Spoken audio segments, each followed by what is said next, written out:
Coffee Break German, Season 3, Episode 15.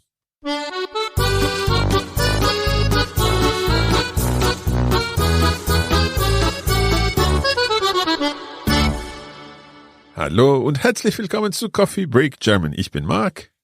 Und ich bin Andrea. Wie geht's dir heute, Andrea? Mir geht es sehr gut, Marc. Danke. Und dir? Ja, mir geht es auch sehr gut, danke.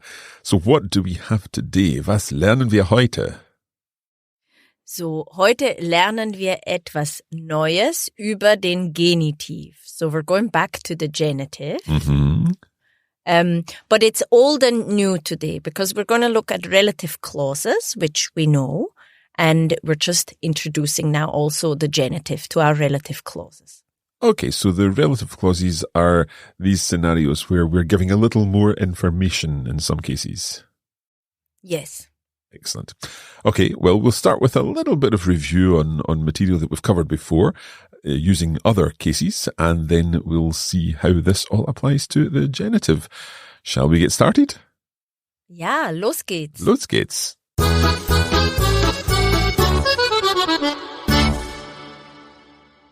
Let's look at what we already know about relative clauses, and we start with the relative clause in a nominative. Do you still remember what this is all about?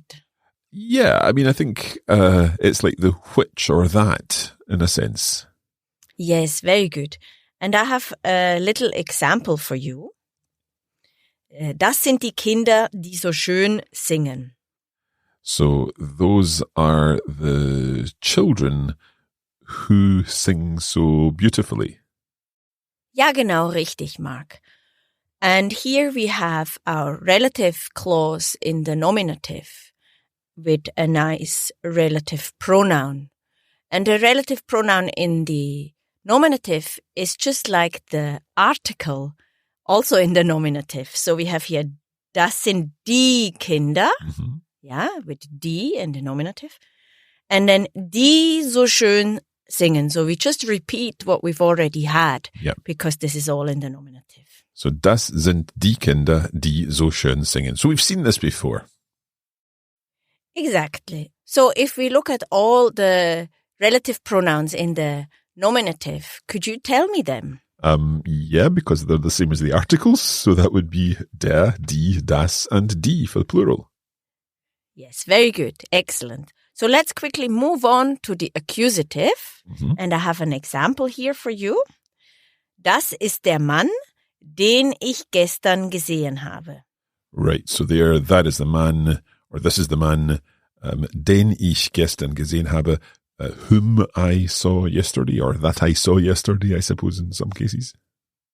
Ja, das ist richtig. And here we have quite an obvious accusative because it's the masculine singular. Den ich gestern gesehen habe. So our main clause is here in the nominative. Das ist der Mann. Ja, der Mann. But then our relative clause is in the accusative. Den ich gestern gesehen habe. Yep. Okay. So can you tell me all the relative pronouns in the accusative? So once again, at this stage, they're still the same as the articles. So den, die, das, die. Yes, exactly. So they are the same as the articles in the accusative. In the accusative, yeah. So with the change in the masculine singular from der zu den. Very good. Excellent. And now I have a dative example for you. Die Familie, der dieser Hund gehört, sucht ihn seit Tagen. So our relative clause is here squeezed into the two bits of the main clause. I'll say the sentence again. Die Familie, der dieser Hund gehört, sucht ihn seit Tagen. So you have die Familie sucht ihn seit Tagen, and in the middle you have the relative clause, der dieser Hund gehört. So this is again an example of where we're providing more information. So die Familie sucht ihn seit Tagen. The family have been looking for him for days. But der dieser Hund gehört, the family to whom this dog belongs. der dieser Hund gehört. Genau, das ist richtig. So we give more information about the family, which family, the family to whom this dog belongs. Good, okay.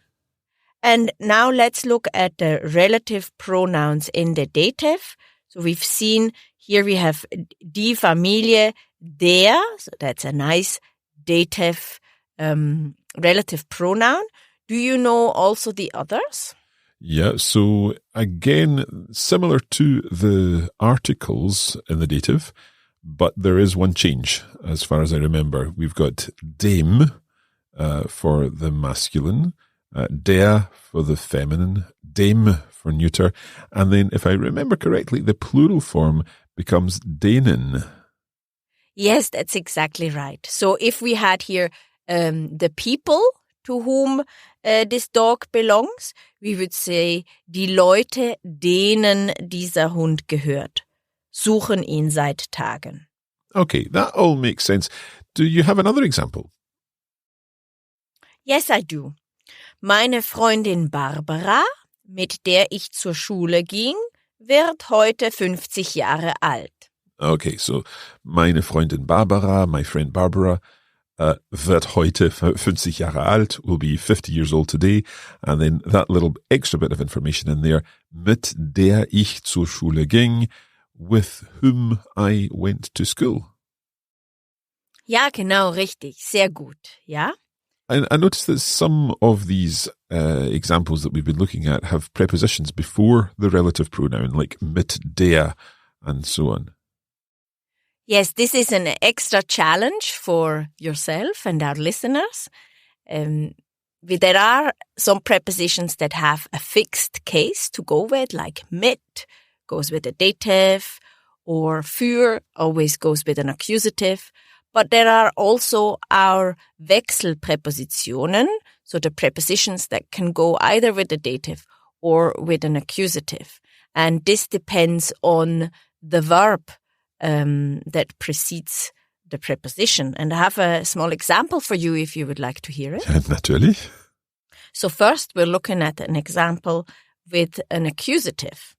Die Wand, an die ich das Bild gehängt habe, wäre sonst leer. Okay, so die Wand, the wall, an die ich das Bild gehängt habe,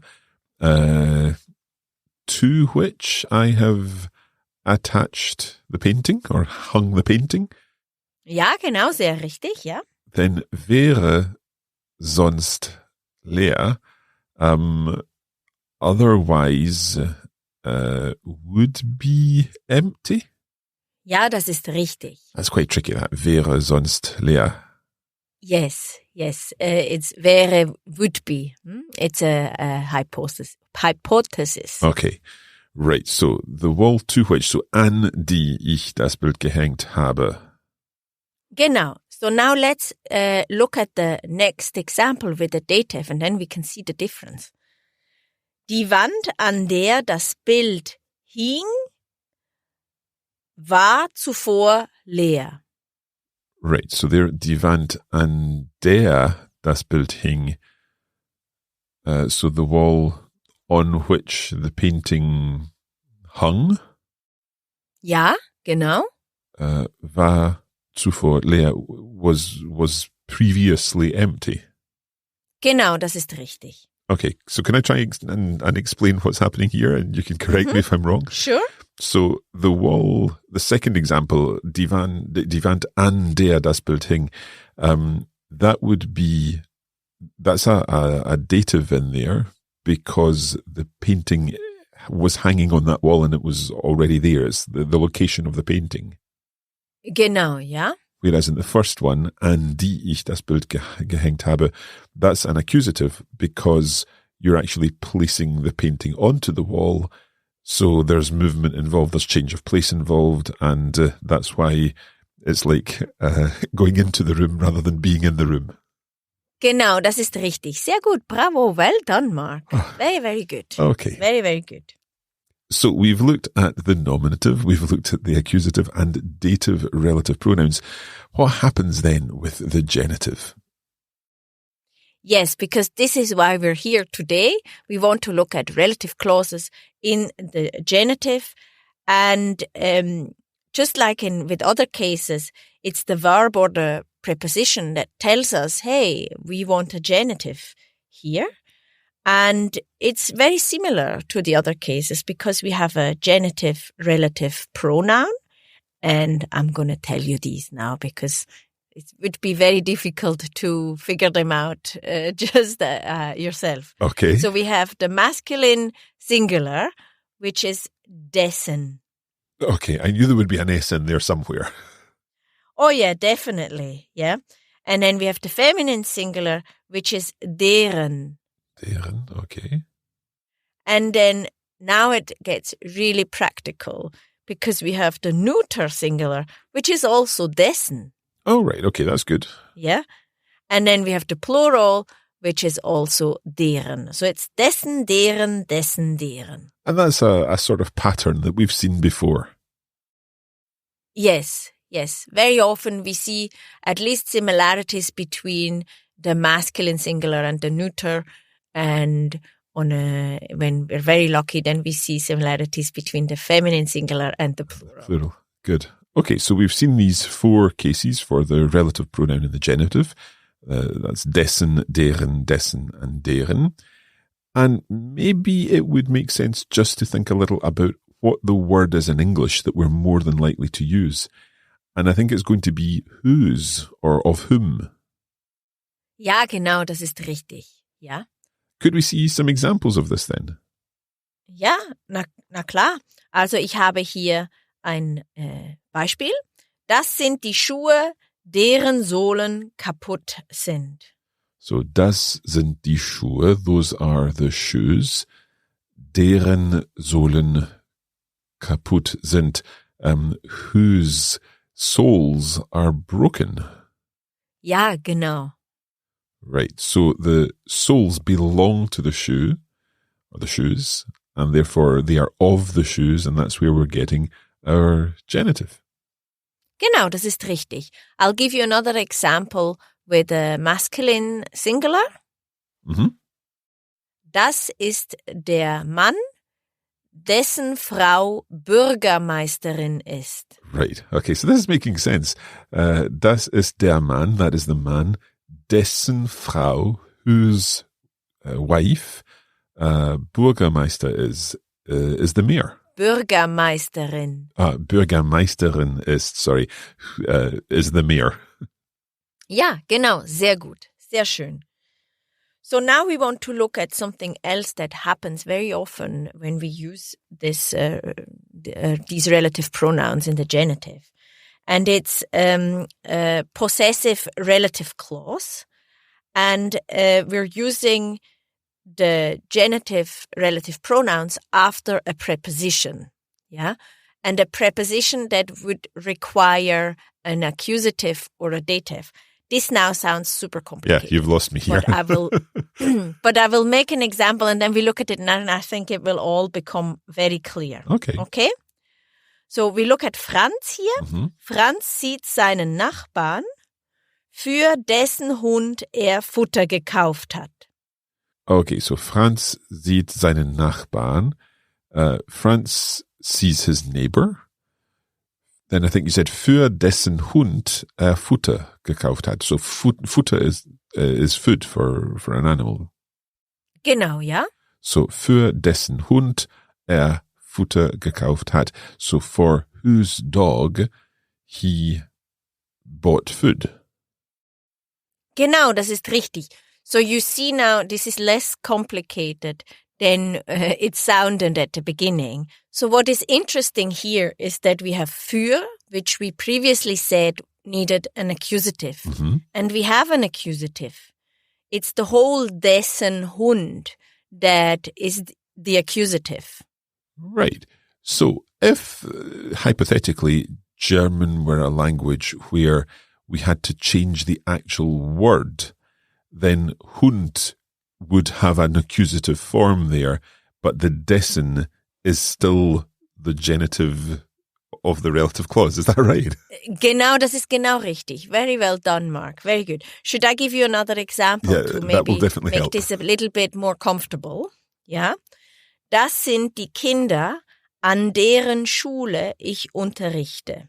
So, das sind die Kinder. Those are the children. An deren Schule ich unterrichte. So, at whose school I teach. Genau richtig, sehr gut. So we have an here, which requires a dative, but we also need to say whose school. So we say deren Schule. It is really similar to English, I think. I think we're very lucky here when we understand English that we can make sense of this a little bit. Okay, so just for me, if I can work through this. So it's die Schule normally, the nominative case, but an normally takes the dative, so it would be ich unterrichte an der Schule, at the school. Yeah? Because I'm not going to the school or anything like that. I teach in the school. However, it's not der Schule, but because we've linked it back to the children, it's their school, so that's where we need the deren Schule, their at whose school, an deren Schule ich unterrichte. Genau, das ist richtig. Very well done, Mark. I'm not looking forward to our translation challenges for this episode, I have to say. It'll be fine, because it is so, because we just need to think of the at whose and for whose. And if we can think about this, I think we can, make sense of this in our heads. Okay, Andrea, is there anything else that we need to know about this before we listen to our dialogue? Yes, I want to very briefly speak about weswegen, which I'm sure you've heard many times and maybe our listeners too. And it's wegen requires an genitive. Mm-hmm. And when we say this is the reason why, we use this and turn it into wegen with a genitive, which is weswegen. So I have a quick example for you to show this. Mm-hmm. Den Grund, weswegen Melanie erst spät zur Party kam, kennt niemand. Okay, der Grund is the reason. Weswegen, so you've said this is like the reason why Melanie erst spät zur Party kam. The reason why she came late to the party, kennt niemand, no one knows. So no one knows the reason why Melanie came late to the party or the reason for which. Genau, and because this is a relative clause, we use weswegen. Okay. Hopefully we'll come across more examples of this in our conversation, which is coming up after the break.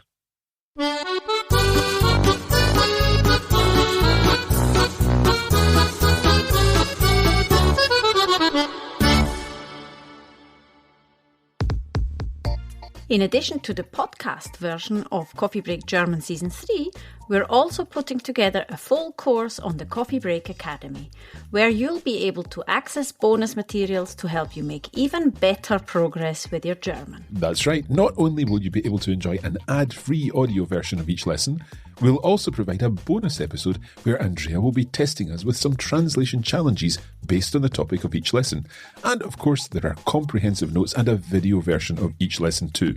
Visit coffeebreakgerman.com and follow the links for Season 3 there.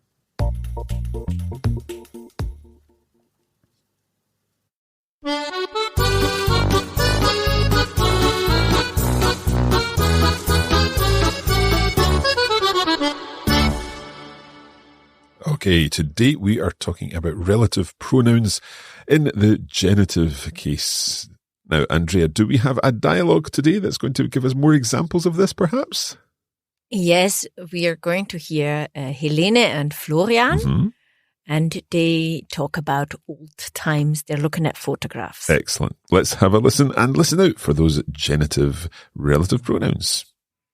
Hallo Florian, schau mal, ich habe gerade das alte Fotoalbum gefunden. Da sind Bilder aus unserer Schulzeit drin. Magst du mal sehen? Oh, wow, toll. Lass mal sehen. Schau mal, das ist das Jahresfoto der Grundschule. Wer ist denn das Mädchen hier, dessen Haare fast bis zum Boden reichen? Ich glaube, das ist Monika, deren Vater doch Schulleiter war. Ach ja, genau. Ich erinnere mich an den Vater, in dessen Büro ich einmal zitiert wurde. Ich hatte ein Schimpfwort gesagt, weswegen ich gleich eine Strafarbeit schreiben musste. Und wer ist das? Ach, das ist Jan, in dessen großen Bruder ich später so verliebt war. Ach, ehrlich? Ich dachte, du warst in den Jungen verliebt, dank dessen wir mal die Prüfungsresultate für Mathe im Voraus hatten. Ach, du meinst Martin, dessen Cousin die Mappe des Mathelehrers im Flur fand. Ja, genau. Nö, den mochte ich eigentlich nicht. Er hat ja oft Streiche gespielt, weswegen wir dann alle nachsitzen mussten. Triffst du dich eigentlich noch mit Leuten aus der Schulzeit? Abgesehen von mir, meine ich. Ja, mit Astrid telefoniere ich oft. Und sie ist in eine neue Wohnung gezogen. Gleich neben dem Gebäude, in dessen Keller diese neue trendige Bar ist. Wir gehen dort manchmal etwas trinken. Ach, toll. Und wie geht's ihr? Nicht schlecht. Sie hat jetzt einen Job bei einer großen Firma. Deswegen hat sie wenig Freizeit. Und wenn sie nicht arbeitet, macht sie etwas mit dem Hund, dessen Herrchen ihr betagter Nachbar ist. Hört sich nach vollem Programm an. Dann sag ihr mal liebe Grüße von mir. Ich bin der, dessen Nachhilfebemühungen ihr geholfen haben, die Physikprüfung zu bestehen, falls sie sich nicht mehr erinnert. Klar, mach ich. Also, und wer ist dieser Junge hier? And I think they could possibly be going on for some time after this, but that's where we stop the conversation. Okay, so what is going on in this conversation? Obviously, we'll go through it in detail in our bonus episode, but let's have a little chat through what's happening here.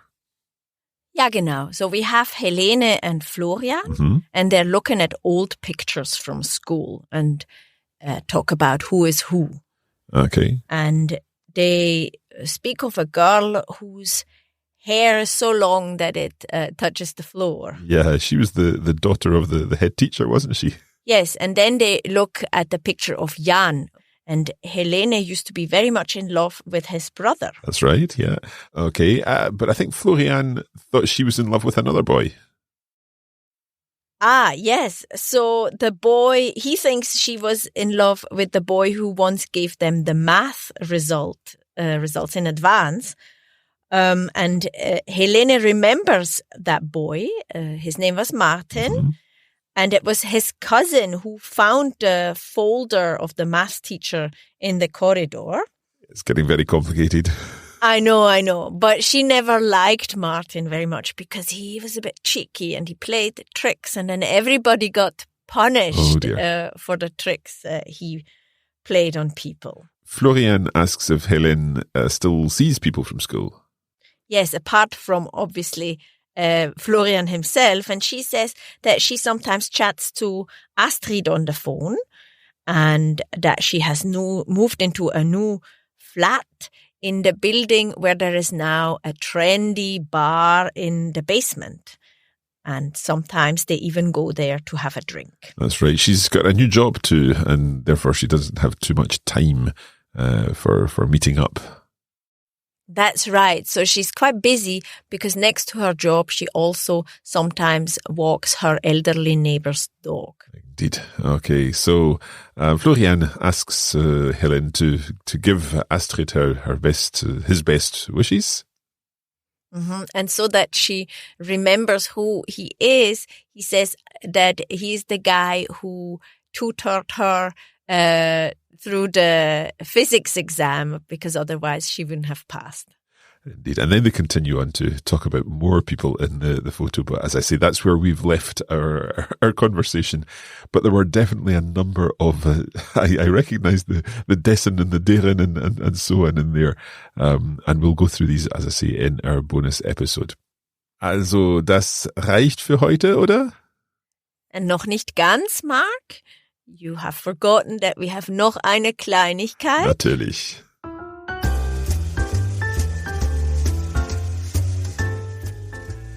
So in today's Kleinigkeit, we have a proverb. Mhm. Was Hänschen nicht lernt, lernt Hans nimmermehr. Right, so was Hänschen nicht lernt, lernt Hans nimmermehr. So can you help us with this? Hänschen. Yes. So Hänschen is little Hans. Right. So we're talking here about a child. Hans is a German name. And we're talking here about a child, yeah?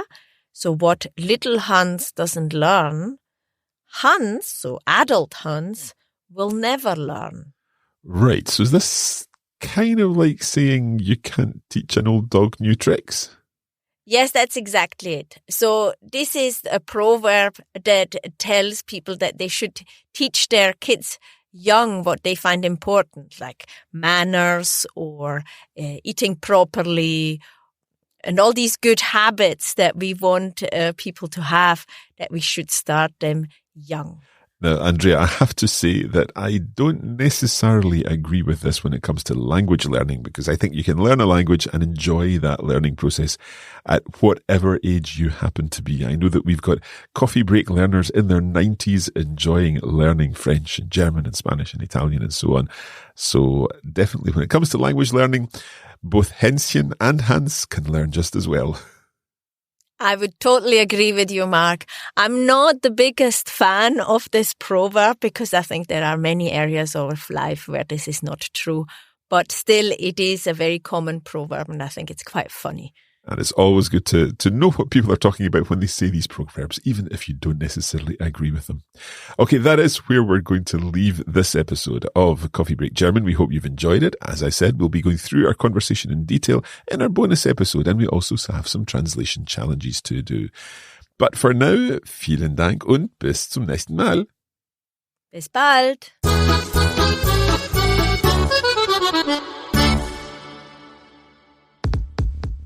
You have been listening to a Coffee Break Languages production for the Radiolingua Network. Copyright 2022 Radiolingua Limited. Recording copyright 2022 Radiolingua Limited. All rights reserved.